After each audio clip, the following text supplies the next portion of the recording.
man, that was me at the end of this episode, and that is me. There's a reason why me and Taylor are the dopest in the YouTube review community. But I want to give all you guys need to give yourself a hand too, because I know some of you, and I'm sorry I went back to all the videos to see who it was that called Taza and Paulo's sister's brother, or what's his name. But so whoever that was, I remember we had the conversation. I just can't remember the name. I want you to put in the comment section that you called it. Bravo to you. Bravo to you. We are talking Mayans episode 8. We're at season 3. We're almost at the end. This is going to be a spoiler review. Now, I gloat, but there is a lot of things. There's quite a bit of things that I did get wrong on predicting wise, but there's a lot that I did get right. Let's start it off with. I want to start off with this because at the end of this episode, I was like, I seriously, guys, I jumped off the couch. I'm like, holy shit, Gabby got smacked, bro. Gabby got smacked. I said in the breakdown with Taylor that so I did put out, okay, I really think Gabby's going to die this season, but then there's also the little option of her just leaving. And it seems like this is what is going to happen, right? Where she's going to leave. She's got accepted to nursing school. She doesn't really want to go though. She wants to stay with Easy. They have brunch. So right off the bat, I will say this episode is another kind of episode that we needed because it was a lot of storyline that needs to happen before the conclusion of the season, right? There's a lot of loose ends that we need to start looking at and need to start finishing, and that's what we're getting. We're getting lead ups to storylines that need to be finished. And you know what? I honestly didn't think it was rushed. Watching this episode, I didn't think it was watched. I knew it was going to be a slower paced episode. I knew after the episode we got last time and coming into this one, it'd be a little bit more slower paced. It wasn't going to focus too much on the war aspect, but we do get insight of what might happen in the next couple of episodes, especially for the season finale. But going to this kind of the Gabby and Easy relationship, I know a lot of people don't like it. I enjoy it. There is sometimes where I think Angel nailed it on the head. I actually liked Angel's such an asshole, man. If you're gonna be honest with yourself, he's an asshole, man. But he's right. He's still reeling from Adelita leaving. Of course, he was going to bang Nails again. Like, this dude, like, this guy is kind of scum, right? But not the actor's doing a fantastic job. Don't get me wrong. So he gets invited to brunch. He's like an hour late with Easy, Gabby, Felipe. And, strike number one, she didn't know, but Gabby's wearing that mama's apron. That's strike number one. I really enjoyed this confrontation because when Angel was there, he knew this motherfucker was going to ruin the whole brunch. It was done. It was a done deal this time around. Yes, he was intoxicated, but sometimes being intoxicated, you're shooting out fucking truth serums, right? That's a truth serum thing. You're shooting out facts sometimes, unless you're going blackout drunk. Angel comes in, bad attitude, but you know what? Seeing, of course, reeling from the Adelita situation, how he wanted to start a family and stuff, but he finally gets it. Realistically, when you're in this type of life, there is no, especially if you're not already aware of what Easy is doing, just to throw a little bit, from Sons of Anarchy, the old ladies, they knew exactly what they were kind of getting into. Still was a process, still was a struggle to live the life, right? With Gabby, she doesn't know.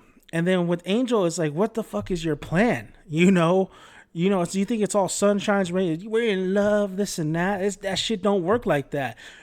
Easy could fucking easily die any day because I thought he was going to say we're in a fucking war.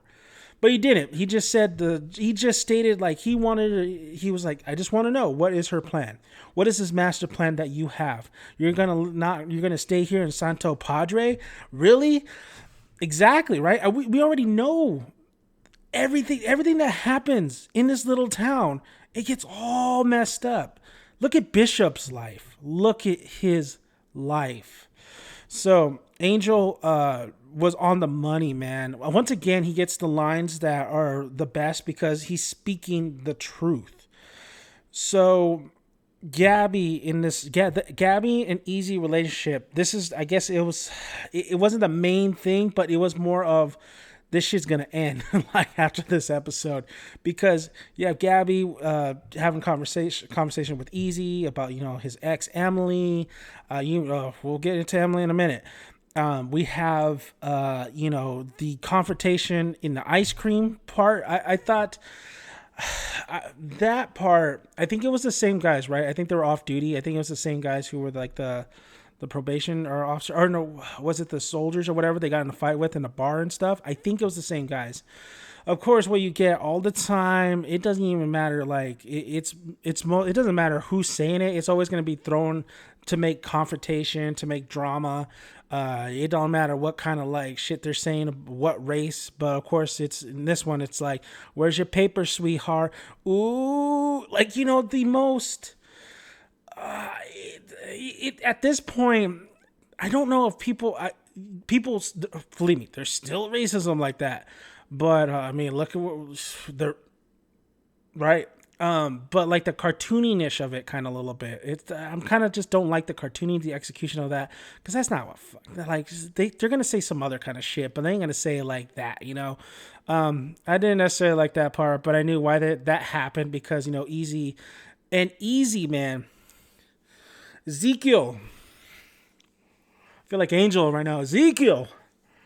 He is supposed to be the smartest club member. That's what makes the difference between him and a lot of the other members in this club. And he's supposed to be the smartest, but of course he's still a young guy who's in love. Wow. Does he fucking, like, I thought when Gabby's like, let's just go, just leave it. I was like, yeah, just let it go. Come, be smart, Easy. Come back and get their ass in the least most expected. You have fucking cops right out the shop. This is not Goodfellas. This is not, what's his name, going up to a guy and beating the shit out of him at his own home, and it's just his buddies that's watching it. No, there's cops right there. So Easy beats the shit out of these guys who are talking shit to Gabby. The cops come in, they're trying to wrestle him in, but he fucking, like, while he's about to punch, he punches fucking Gabby. He punches her. I was like, oh shit. Like, her nose was bleeding and stuff. Like, that took me by surprise for sure. This relationship is over. Now, the main problem I think a lot of people are having is like, is he going to go back to Emily? Shit, after this episode, I think Emily's going to die. And I'll get to that in a minute. But I thought the Easy and Gabby stuff, even though it wasn't for everybody, there were some good moments in there. I thought there was, I think what really kind of, they dragged that relationship too long in some scenes. That's why it's kind of like, it doesn't seem to really, it just progresses kind of like how much they're in love, so to speak. I don't know if I think Gabby leaves. I think if she's not going to die, then she's going to leave. And I think she should leave. I think she should live. I do not think Ezekiel should go back to Emily. I don't want to see that storyline. But for everything, it's interesting. I don't know what's going to be the payoff of following these two. Was it just a like summer romance throughout the season? And eventually maybe Gabby will come back later on down the road, or is she actually going to stick to her guns and stay with Easy? But with the conversation she had with Easy, and Easy making that promise that it'll never happen again, how stupid was that? That was ridiculous. It's going to happen again. And the other thing too, yeah, when she said that when she said, I don't know if I'm going to go take that gig as being a nurse, and then she holds Ezekiel's hand, I was like, Angel, I'm like, this fucking chick, man, like, you're an idiot. Like, I was frustrated on that point and those couple points. Gabby, though, if I had to say, though, I think Gabby, I don't know, it's hard because she really loves Easy, and it would be it's like predictable, right, that she would leave. But if she stays, she's gonna die, or somebody's gonna die, or she's just gonna be there with heartache and stuff. So when you leave this, when you're in this line of, not I don't want to say work, but when you're in this life, like, it's not sugar coats and rainbows and all that stuff. It's not just little scratches. It's death. People will die. So we'll see how that goes. But that looks like my third option of her not like being fridge, that she might just. It seems like it was all set up. Me and Taylor discussed this, and we said that she might leave because this is ridiculous. If Easy thinks that he can balance both lives, and Angel just throws it at him, which I absolutely loved in that part. Let's get into Miguel, man. What I think was really strong in this episode was the storyline of Miguel. Now it's like really going. The pace was really going on this because Taylor nailed it. You nailed it, Taylor. She said that the coroner we thought either it was gonna be Emily or it was gonna be Miguel himself. It makes sense that Miguel is the one that answered that coroner. The coroner. I can't say the word. Please write down in the comments how much of I need to learn English. But he gets that call, right? That Dita's, his mother's death wasn't an actual, like, it wasn't a suicide. It was like she got strangled. And then that leads him to like investigating. That leads him to finding the truths throughout this episode. And it was really compelling because you're like, yeah, now it's time. Now it's time for him to find out. And what the fuck is he going to do? I mean, he knows now about the tracks because I love the scene where he goes to Nestor and Nestor's hair is all bugged out. He's like, oh, Mikey, come on in. He's at a chick. Like, Miguel's technically cock blocking him. He's like, get out of here. Bye-bye. Man, that's your boy right there. When your boy says, I don't need that right now. My boy needs me right now. Get out of my face. Like, I was like, Nestor, you cool, man. You cool. And you got your little belly showing. You know, you got that big old hair. Remind me of my buddy Mika. Like, I was like, that's my boy. But he did withheld information, and he tells Miguel, because Miguel goes and talks to the maid, right? Which was interesting because Dan, the maid, knows a lot, right? And the maid telling Miguel how the mom suspected like Emily and the Reyes brothers were out together. Was that like her whole plan? Because her whole plan seemed to be like Miguel not knowing, honestly, right? Keeping it all a secret. So that was a little odd. That was very weird. And I was like, okay, so which is it? How the hell does this maid know so much? Why would she pin Emily and talk about the Reyes if she wanted the Reyes to kill her? Like, what? Like, it was that part was confusing to me because I thought the whole thing with Dita was she did not want Miguel to find out. But then, like, this gets thrown in. I'm like, does she want him to find out? Maybe it was prior to that. I don't know. It was super weird when you think about like the continuity of everything and think about what her motive was for her to, to circle back to her because she's the one that did the hit. So the Reyes are, so he's going to have a talk with Felipe. But the crazy thing is he doesn't yet know that that's his dad.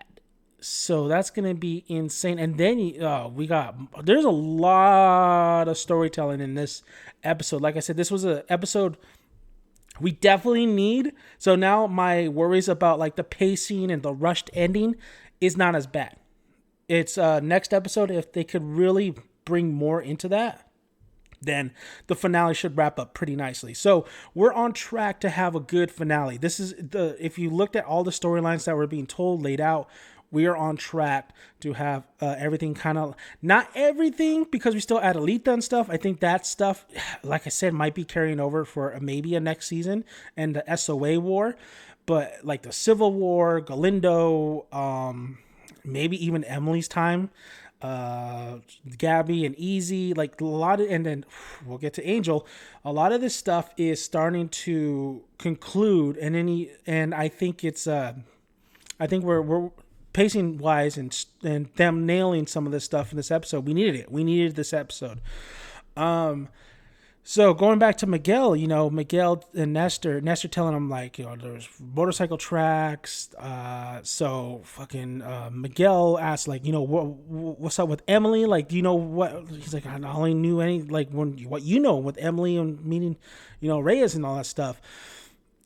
Miguel standing at the doorway, and Emily's like, excuse me, like, what's up? And Emily's in bed reading a book, and then he just creeps over and takes the book, takes her glasses off, and starts pounding her hard. Like, I was like, damn, like, you think he's gonna say something, do something there? No, they have some aggressive sex there, right there.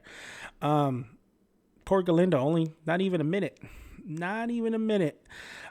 So they bang, and Emily's lying like that was fucking hot. You see, I'm always finding something with Emily, but it's so inappropriate because we, the audience, it's not her fault. It's we, the audience, know that Galindo is in such a bad place. He has to get the truth out of Emily, and it makes sense now. It makes sense that he would answer that call, that the storyline would lead that way, because he might kill him. Remember, he's in a warpath. He does not give a shit. He'll kill the maid. He'll kill Emily. He'll kill maybe Nestor. So that's the thing, right? That is the thing. Like, everything's now coming full circle. Now I'm compelled to see what the fuck Emily and Miguel's relationship is going to happen now. What is going to happen to Emily? Now I'm like, oh shit, are they going to end this character? But then you get hints of like, Easy talking with Gabby and Emily. Like, it was very odd on that point. Like, okay, what are they going to do? Like, set up Emily and Easy back again? Is Miguel not going to kill Emily and just leave her? Like, it's crazy. I feel bad because they have that nice little moment when they're all together and his son is just like, daddy, and he's playing with her or playing with him, and he's like, to his belly. I'm like, oh god damn it, that's when you're a father, you're just like shit. It was a nice little moment.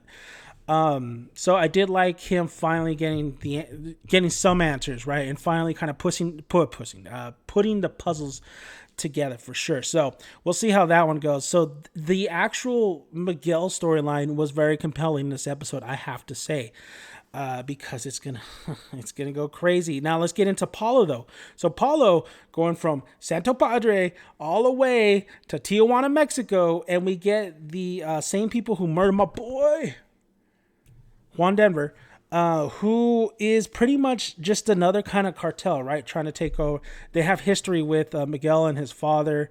Paulo is striking a deal with these guys, even though they were about to kill him. Like, listen, I can give you the whole Galindo area. Like, if you roll with me, I got you.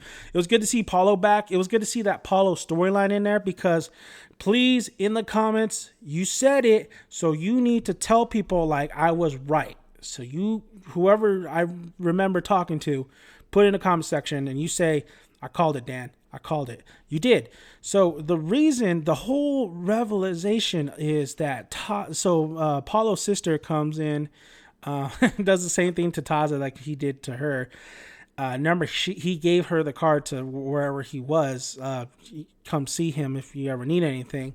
So we get it's basically a conversation to let the audience know what the hell happened and why this is like, what's the beef between these two, and what's going to happen when these two probably go face to face or something happens at the end. Taza was in love with Paulo and I forget her name, but was it? I always want to call her Vicky, but it's not Vicky. He was in love. He was in love with her brother, and that's the one who Paulo killed, and they were brothers. So he's gay. Taza is gay, and she found out. She told Paulo. Paulo killed him, the brother, and then I like the line that Taza says: "It's not your fault. You're a kid, and it's not my fault. It's just it is what it is, and it's neither of our fault." So I actually really enjoy the line work there. I like how it's just not your typical. It didn't have to be dramatic and go like, I'm sorry, both of them crying and stuff. It's just kind of laying out to tell us, the audience, like, this is what happened. But it's a tragic story, because you had a gut feeling that maybe that was the case. And bravo to make a Mayan member to make a Mayan member gay. This is what I'm saying. Like, shows, if you look at it in movies, if you look at it in TV shows, they try to jam that down your throat. Why? You got to make it organic. You got to make it believable. Like, you got to just absolutely, it has to be an organic storyline. And that's exactly what it is. Taza being gay, it's real. It's like, it makes sense. It's organic. It's not Star Wars saying, look at this, look at that. No. It should not matter about, like, it just needs to happen fluently, and I think they did a fantastic job with that. Now it makes it way more compelling now, because now you have that vengeance factor. The reason it made me go back to Riz's death, right? With Taza doing it, it makes Taza a little bit more sympathetic, knowing like, okay, this is what happened. This is why, except he killed his own brother. When you're in that patch, you guys are brothers, and he did this to further vengeance. I would say absolutely vengeance. So he's still in the wrong. He's done a lot of shit that's gonna bite everybody in the ass. So, but you kind of understand a little bit more. You're a little bit more. I was starting to become sympathetic towards Taza a little bit, because of like first of all, the actor's doing a fantastic job. Second of all, you see the frustration in him. He's a normal guy, right? He's a normal guy who he's the kid that yelled out wolf, or he's not necessarily. He's just the guy who's just trying to cover up. He's telling lies and more lies and more lies, and he thinks he's getting away with it, but eventually those lies are going to bite him in the ass. But you understand the pain he's been through. So I do sympathize a little bit with Taza. I think a reckoning is coming for him though too, and I would love to see the Paulo and Taza thing. I want to see one-on-one Mortal Kombat, baby. But whoever said it, good job. Let's get into Hope. So Hope didn't die like I thought she was, but she didn't. She just left Coco. It looked like she's going back to the meth. Like Letitia said, like, do you love my dad? Because in this episode, Coco is still alive. Hope did save him. But I said that the only one, Coco was relying on Hope to help him out. And Letty. But it looks like Letty's the only one he's got. And it looks like I was kind of nailing on the head that Letty is, since Coco is alive, that him wanting to sober up and get clean, Letty's going to help him. So when I said in the very beginning of the season that Letty was probably going to be the one that cleans him up and helps him out, it looks like that's exactly what's going to happen. Will Coco go back to Hope? Of course he is, because we still haven't finished that storyline with Isaac. And there still may be a possibility that Hope does die at the end of the season, but for sure I think Isaac's going to get killed as well. But I think Coco is going to get clean, and it really, really looks like that. And I think Letty, even though she says, like, she's absolutely right. Like, you're thinking, of course you don't think about your one only daughter and one, who's taking care of you, cleaning up your throw up and shit, but you're thinking about Hope who's going to help you. I'm right here, and he'll see that for sure. So the Hope and Coco, I do like those two together. I like, that he does care for her, but she left him, man. She left him. So we'll see how that storyline goes. Letty looks like she's going to get a little bit more screen time in these final episodes. It happened, they finally addressed, like, hey, Gilly, where's Coco? Fucking, I didn't tell you about the eye surgery, man. Like, too little too late, too little too late that they're asking where Coco is, and they're saying, like, oh, if he misses another meeting, like, it's a little bit too little too late. Like, you should have said, those questions should have been asked a couple episodes ago, last episode. This is a little bit too late. So it's kind of, I didn't like that. I didn't like how it's still, that's an issue. That's an absolute big issue with Coco not being present. Absolutely big issue. I don't give a shit about, like, surgery and all that stuff. Like, it's these questions should have been asked, like, episodes ago. Where's Coco at? So yeah, there's that. Not too much with Coco in this episode, I think, because we had a lot of other stuff to really cover and get down to. I absolutely called it. I told you guys after seeing that sweet ass of Nails, she is pregnant. She's pregnant, and I knew that fucking Angel got her pregnant. It's kind of like a family member, right? I knew he was gonna get her pregnant. It's like a fucking family. You know sometimes. So yeah. So Nails is pregnant. Hank, man, I said too, man. Somebody said that Hank's probably like a serial killer, just to stalking his prey. I'm like, nah. I think Hank, is kind of like just not very good with women.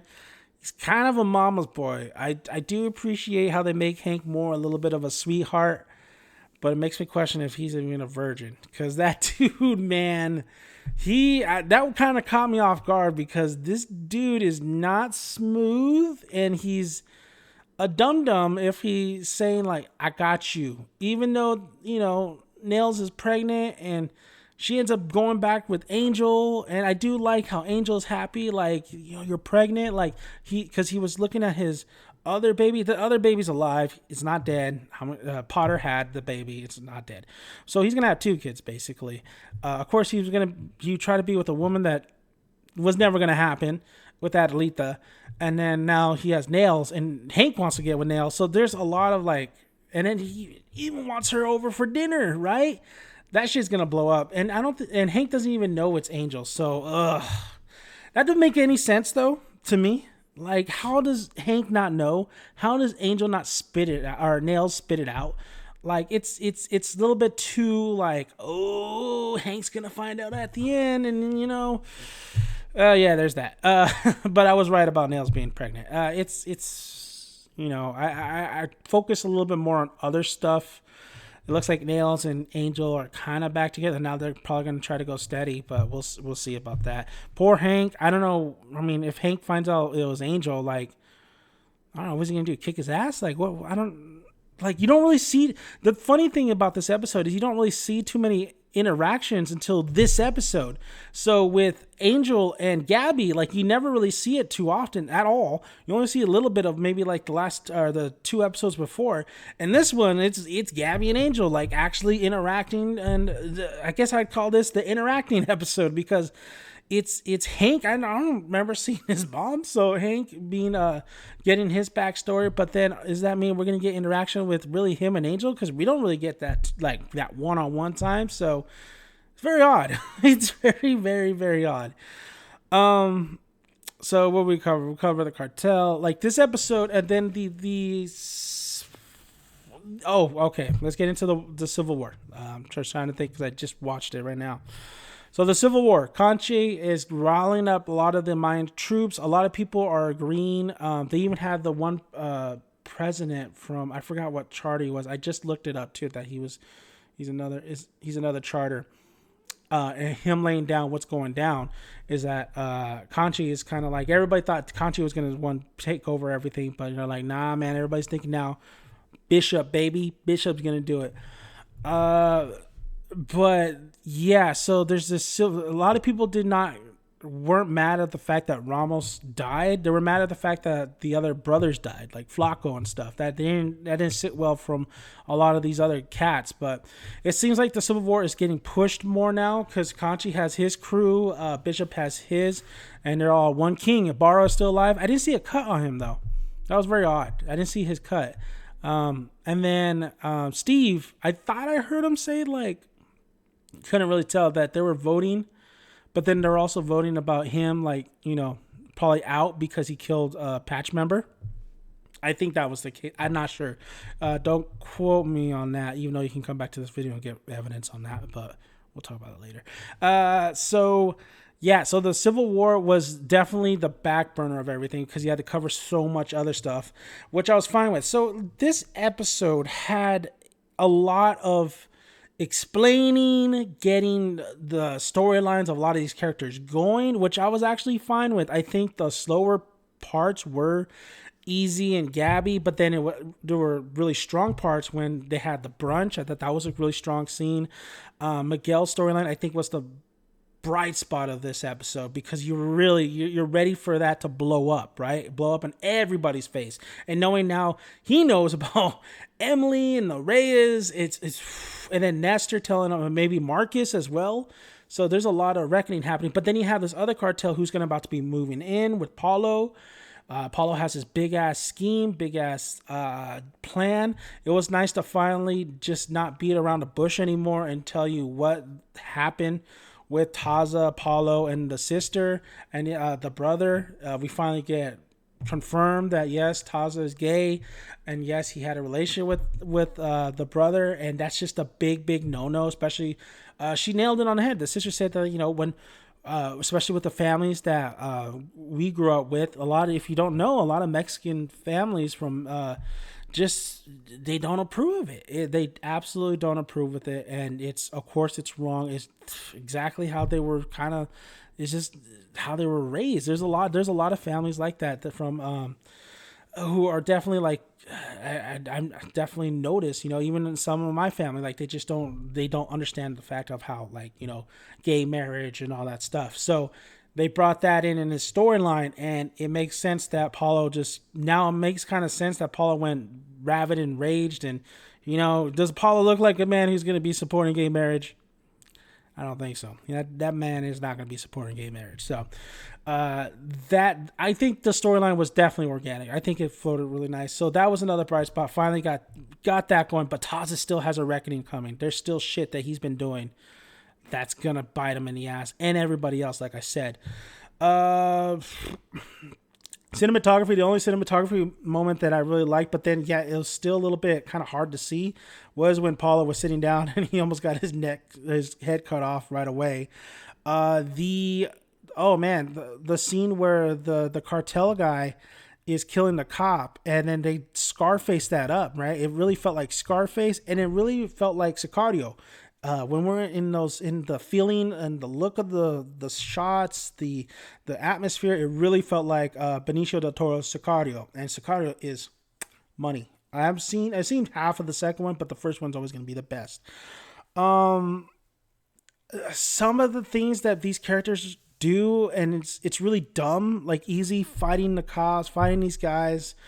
Really dumb, but just to push the storyline of these two maybe not being to that, hit it over the head that this life is, you know, hard to lead. Felipe had a nice little scene where he hits the table. I thought that was going to be more of a shouting match, so I'm glad that wasn't like that. Angel did feel a little creepy in this episode, though, in all honesty, especially when he's just like staring in the blank when he's holding nails. The maid knowing so much was a little, yes, you'd understand that she would, but it was just a little odd of Dita like telling her like, oh, Emily and the Reyes. I don't remember that happening in season 2, but maybe they set up that really well. It was a slower paced episode. I knew it was going to be a slower paced episode. The editing could have been done better. I think the one part that really slowed it down was the conversation that Easy and Gabby had when they were walking together, but then again, like, there's a lot of good in this episode. So if I had to rate this episode, I would probably give it I'd give it a 7 out of 10. I'd give it a 7. I enjoyed this episode. I really enjoyed this episode. It really felt fast paced in the beginning, and then it kind of slowed down. But I'm going to give it a 7 out of 10. Just because I should give it a 10 out of 10 because how much we were right.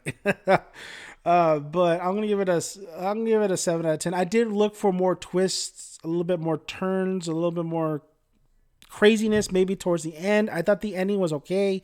It was that oh shit moment though really got me. But I thought we would end it with a little bit more of a crazier kind of deal going on, especially with Miguel. If Miguel would have killed Emily and they ended the episode. But of course that can happen because he needs to know, right? He needs information. It's good. It was a good episode. I can't give it, I don't know. I can't give it an 8. I got to give it if I could, I would go 7.5 out of 10. It's a 7.5 out of 10. but I can see a lot of enjoyment. This one. I guess I would have to sit. There's some episodes and some movies you watch where you just kind of like have to sit down and kind of think about it more and be like, do you bump it? Do you downgrade it? I think I'll have I think I will have a full rating after some time to think about this episode, because there was a lot in here, and then they covered a lot of ground, which I really appreciated, until the breakdown video we do on Thursday. But if right now how I'm feeling, a 7.5 out of 10, or even maybe an 8 out of 10. I'll go 7.5 out of 10 right now, though. We'll see. I'm sitting on it. You guys, give her a guy round of applause, guys. You guys are nailing it. I'm nailing it. Taylor's nailing it. Nails. Yeah, there is a lot we predicted pretty right, but then there's some that I didn't, but that could still come to play, just in a different. I just didn't see it doing it differently. Like, Hope might still OD. You never know. But a lot of good stuff. I really appreciate that. We might. They're right on track. They're right on track, and they sent the package, and they told you a due date, and it seems like it's headed our way. So I want to thank you guys for listening. If you haven't already, please subscribe to the channel. If you're new to the channel, I have a lot of Mayans reviews. I know you're here for Mayans, but I also got a lot of other TV shows and movie reviews on my channel, and then a lot of fun videos on there. So just go take a look at the channel and see what I got. And then don't forget to hit the subscribe button, and let's just grow this channel even more all together, guys. And if you guys can, tell your buddy, tell your friends, say, this guy, he's an asshole. He's never right, but I kind of like him. So come show them this channel and see if they want to subscribe or not. Like the video. Like, once again, it supports the channel, moves me up, able to get the word out. And yeah, you can find me on Twitch at dman80528. I'll be playing games pretty soon. I really want a PS5. And then Instagram, Dan the Man Reviews. So thank you guys. Hope you guys have a good night. We're almost there till the ending. And catch me and Taylor. We'll break it down, and I'll give you my true rating on Thursday, 9 a.m. Pacific time, breaking down this episode. And we will have a lot to talk about. And I can't wait to hear her thoughts as well, like all you guys are anticipating for her thoughts as well. So thank you guys. I'm Dan the Man. I'm out of here. See you guys.